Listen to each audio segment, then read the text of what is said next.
The first thing to understand about this program is it is not going to teach your students like 100 different moves. It's not going to teach them pretty much anything. Yeah. They'll probably learn about 8 techniques. Yeah. For the whole thing. And that is honestly the point of it. The goal of it is to give them a framework that you can then develop from. And so we create good habits and we give them an understanding of what jiu-jitsu is. So in terms of the actual things that we learned, it's very, very small. Yeah. But the impact it has on the students is fantastic. The techniques that I chose for a very specific reason, and every single one of them has a very important purpose in the program, and they can't be really swapped out for anything else. That's really, really important, that the core techniques of the program are core techniques for a very important reason. Yeah, so if we look at it, the first week is, I'd say there's a lot of kind of getting people comfortable with contact in it, and then teaching people a little bit about body mechanics and that positional hierarchy, which becomes crucial across the whole thing. Week 2, what are we into week 2? Guard. We're into guard, and we spend a period of time working on that. So guard is the least intuitive of every bit of jiu-jitsu for 99% of the people that walk in off the street. Guard passing, very intuitive. It makes sense. Visually, people can see it. Playing guard, very, very counterintuitive, very difficult for most people that come in.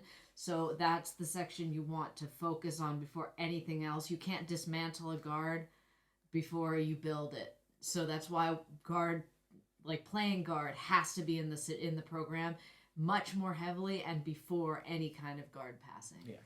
And then week 3, we look at the guard passing side of things.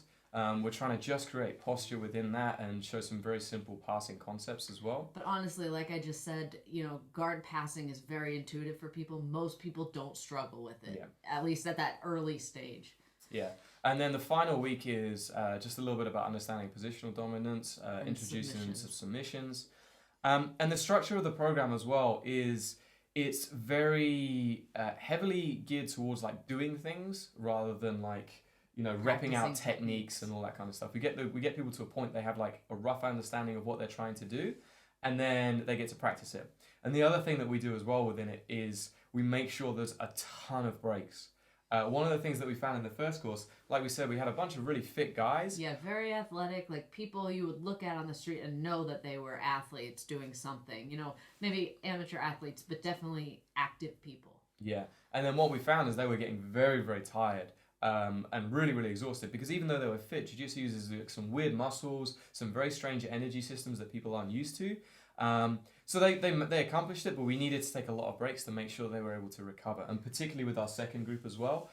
So there's a lot of doing things, then coming back into a little bit of like, I guess, classroom-based learning, and then going back and doing it again. So conceivably, the material is such that you could cram it down into an hour, but nobody off the street would be able to really do it. Yeah. That's the point of having 90 minutes. It's with breaks and time built in for people to like go and get water and take a break and relax because they need it. Absolutely. Yeah. The other thing that we're always trying to do as well is we're not starting with too much information.